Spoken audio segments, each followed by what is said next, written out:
Hello everyone, I hope you're doing well today. A key theme on this channel is that of masculine and feminine energies and how they interplay in the modern political world. And I think if we look back to the traditional world, whether that's the Western tradition or Hindu tradition, Islamic tradition, you can go all the way around the world and find the same thing. Every tradition will have its own take on the balance between the masculine and feminine. Some will have the masculine stronger, some slightly stronger in the feminine.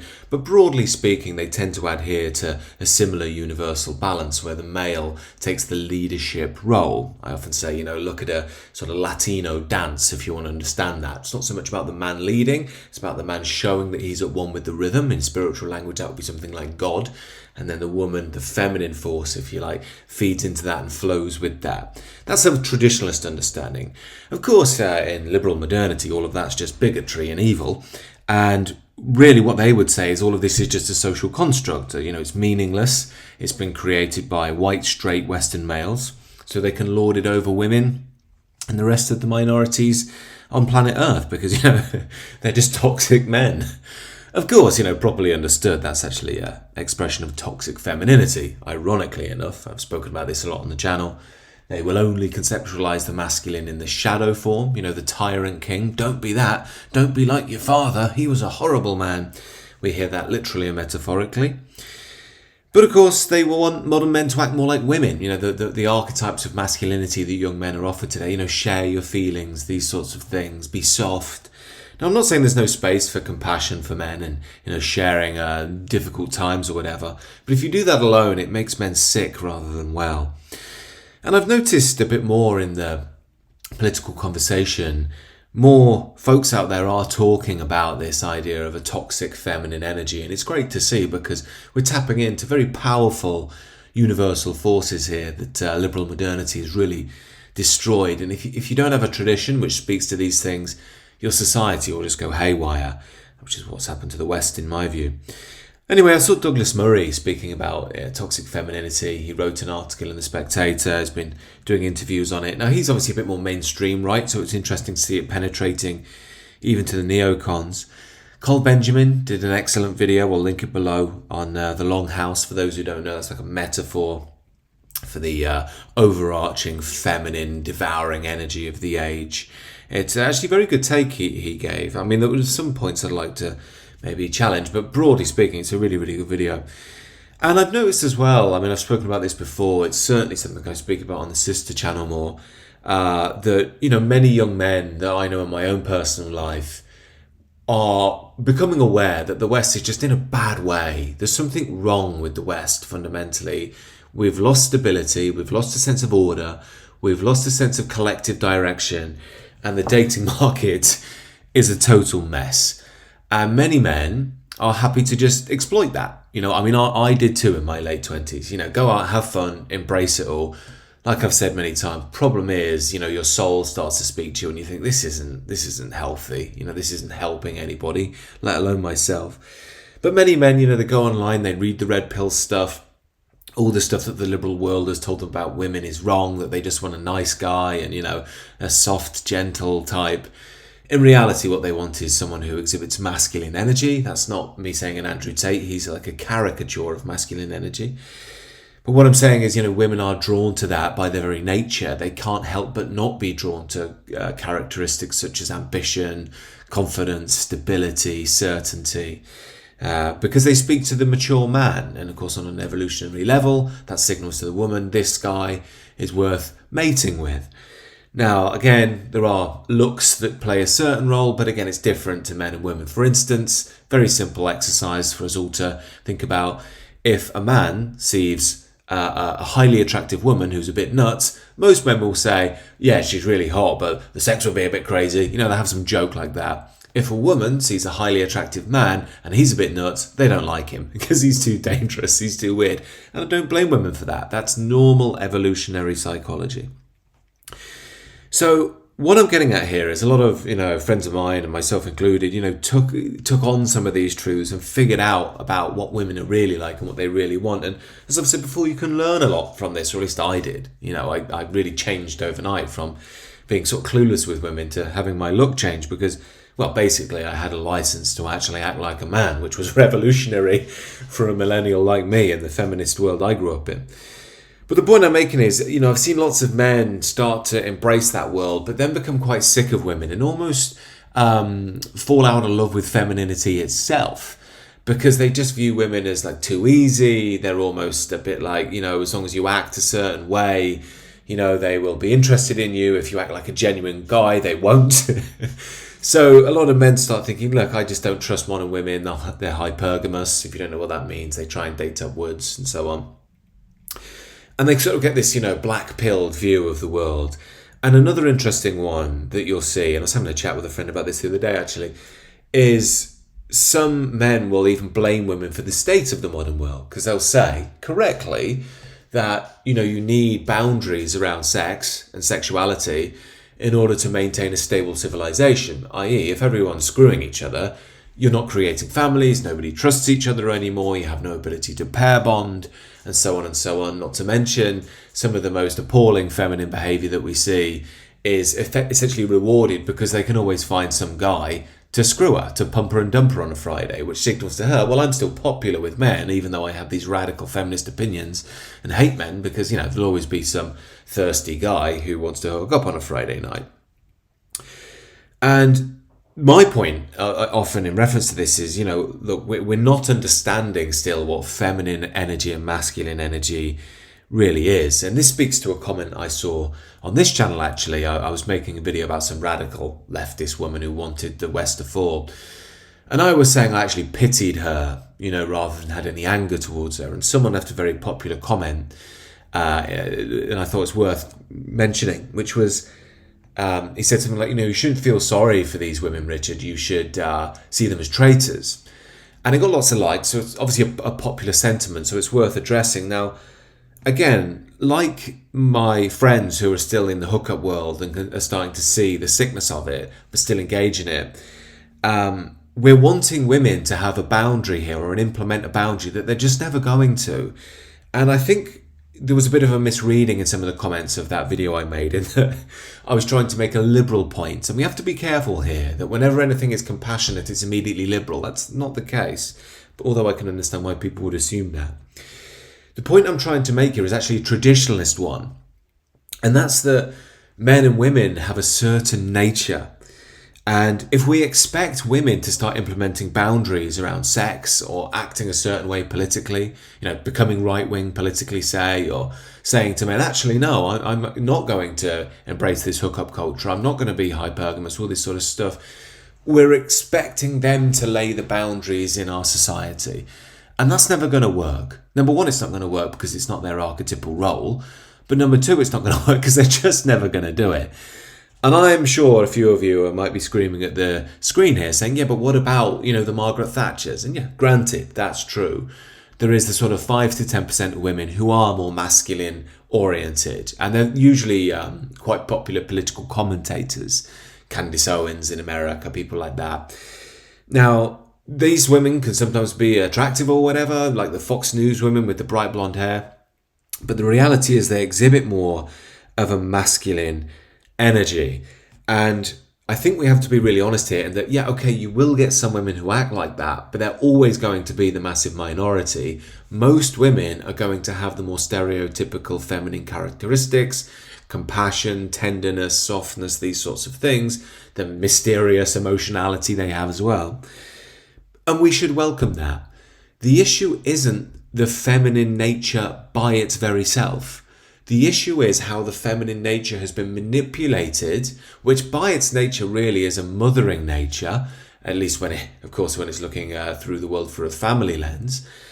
And that nature is being used on a sort of meta-political scale, which is why the Western world has become increasingly soft, why we can't implement any boundaries and so on, because that energy's got stronger and stronger, and men are frightened of upsetting women, normally because they're lost in lust. And that means that we can't implement said boundary, or we just don't want the fuss of doing so. Another thing feminine energy does quite well is it tends to be very good at character assassination. So if you say the wrong thing, you're out. You're out of the accepted tribe. Well, look at political correctness. This is a very feminine energy, political correctness. Don't say this thing that will offend the little babies. And if you do, you're out. And this is why you get these phrases in the media. Me and my friends always send this to each other when we find a good one. But I don't know, some Rupert Lowe type will say something mildly controversial, and they'll say vile views, or abhorrent comments. They're never vile, they're never abhorrent, but they use this language because it's the feminine signal of, this person is out of the acceptable, So anyway, the point that I'm making is we're in the situation we're in, not just because it's all women's fault, but because men, the masculine principle, has really seen a dereliction of duty. Now, why that's happened is very much up for debate. It's not really the topic of this video. Has there been some foul play? Yes, in my view, there has. Again, it's a topic for another video. But broadly speaking, there's also been a demoralization of Western man, especially since the Second World War. And even a slight feminization. And there's been a sort of positive aspect to that in the more arty, soulful expression of the masculine. We saw a lot in the 60s, but obviously a very, very negative expression of it as well, which is this, bowing to the feminine, inability to implement boundaries, getting overly emotional, especially anger. This is why, it's an interesting one when you think about fatherless families tend to lead to more violent sons. A lot of prisoners come from fatherless families. A certain community in America tends to have a lot of fatherlessness and a lot of crime that comes with that. Now, there are other factors at play there too, I'm sure, but it's another signal that when you remove a strong masculine figure, you actually don't create a softer world, you create a more violent, chaotic one. So I hope you understand where I'm going with all of this. What I'm ultimately trying to say is that while many people are making some excellent points about the behaviour of women in the dating market, in politics, that are very, very true. And maybe some of the behaviour is traitorous, and maybe some of the women are acting in deeply unprincipled ways. And maybe they are, too easy, to be blunt, in the modern era. Maybe they are sleeping with 50 men by the time they're 25 and 100 by the time they're 30 and then wonder why they can't find a good man. But the point is, we can't expect women to self-correct. They're just not going to, because it's just not their nature. That's the traditional understanding. And if I'm really honest, that's why I can pity them rather than have this anger towards them, because they're, to me, like a fish out of water. They're basically being asked to play a masculine role all the time. And then when they try and do that, the bulk of women will apply the motherly instinct. That will be the sort of consensus building aim, the removal of anything controversial, the demeaning of people outside of the power structure of the age, as well as seeing potential threats through the lens of excess compassion. As I say, compassion in and of itself can be a beautiful thing, but if you have excess compassion, it's not beautiful. I've told this story before. Sorry for those who've heard it many times, but, I'm a bit of a hippy-dippy type, despite my right-wing views. And I've done all sorts of meditation workshops in London. Was at one once. Fella walks in, 6'4", mean look in his eyes, straight out of jail, intimidating the women. All the women there, and the sort of, lovely liberal men, right-ons types, still listening to Peter, Paul and Mary. They don't know what to do.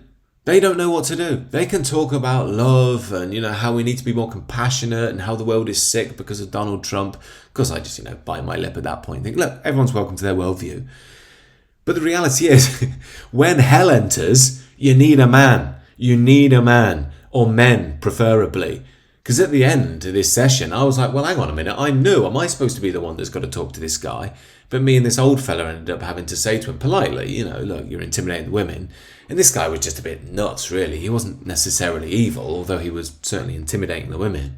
And he never came back. But the point is, it was a big eye-opener for me. All these, lovely hippy-dippy types talking about the wonder of compassion and love and the Buddha's teachings. Don't get me wrong, I'm fond of much of what the Buddha said. But what I'm saying is, if you remove that masculine principle, you don't create peace, you create hell. And this is my real point here. As we look at the falling state of the Western world, we can look at the terrible behaviour of women, the feminine influence in politics, and how it's leading to the corrosion of the West. But until we learn to re-implement boundaries, we're never really going to see a better tomorrow. And when I say re-implement boundaries, we don't need to think about that like an orderly sort of tyrant king. Do this, do that. No. Where it begins is what I'm talking about on the sister channel, the personal and spiritual transformation. I believe it starts with things such as lust. Lust is a big one. Pride is a big one as well. The yearning for worldly power is another big one. The only way you overcome these things, in my view, is with a strong spiritual tradition, a very strong loyalty to your community, and seeing the results in the real world. Men love to see results. Like, what's the point if I'm not going to see results? That's why, incidentally, a lot of men will stay out in the red pill, hookup world, all that sort of stuff, rather than getting married, taking responsibility. And I understand why, because they just don't see the point. Like, what is the point? I'm just basically buying into a system which certainly doesn't value me. And God knows what world my son is going to grow up in. Now, I think that's the wrong decision. Again, topic for another video, because we're just basically giving up. But the point is, I can understand their concerns. But until we start to address these issues in ourselves, which demands removing ourselves from our own weaknesses, our shortcomings, our own traumas, which are going to act like inner demons in how we think about the world, twisting our minds and so on, get that out of the way, then we can start to deal with the challenges of life. And it seems completely obvious when you look through a traditionalist lens throughout time, cross-culturally, every single culture put boundaries around the excess ambitions of men who didn't deserve power, and especially around sex. Because what that did was, it kept people, especially in the West and through the Christian church, it kept people marrying one-on-one, which created the foundation for the family. It also led to a lack of, if you like, hypergamy on the female side and womanizing on the masculine side. Same thing, really. That's why, as I say, we can't criticize the hypergamous women if we're still, being promiscuous men. But what ultimately our tradition once did was pair people off, broadly speaking, around, an average person would marry an average woman and on it goes. But that would create the foundation of the family, which creates harmony in society, much less cheating and adultery, high price for that. That meant, again, lack of betrayal. Children could trust the stability of the family. Men could trust women. Women could trust men. And politically, the men would be leading from the front, implementing the boundaries where they need to be. And that's not to say there should be no feminine voice. The feminine voice is welcome. The compassionate voice needs to be there, but it cannot lead. If it leads, it goes to corrosion. So in my view, just to clear some of this up, a lot of the future depends upon us learning to implement boundaries in the correct way, which depends upon us learning to say no to the temptations of the world, especially women. Because as I say, so many men will just get lost in the world of women, which is one of the strongest magnetic pulls of worldly power, and that will remove them, number one, from the evolution of their own spiritual growth, but also the evolution of the collective. That's why we need loyalty and to be able to say no to things, and the growth that men will go through is enormous on that journey. Of course, though, even if we did do that, modern women are in a mess, and they've been heavily, heavily propagandized against Western men. I mean, really from birth, you see it in the movies and all that sort of stuff, and the education system and politics. But as I say, to my mind, unfortunately, /fortunately, the system is going to collapse. Because the tradition, we're just not rooted in a vital tradition anymore. And if you don't have a vital tradition, you're basically just surviving on fumes, which we are now. And we will hit the wall eventually. At that point, there will be an opportunity for rebirth. And in my view, men have got to be ready. At that point, the feminine will look to the masculine. And there has to be a subsection of men that are ready. That's my views on all these things anyway. Hope it makes sense to some people out there. Of course, if you are interested in the personal and spiritual transformation as a man, do join the sister channel, The Sacred Way.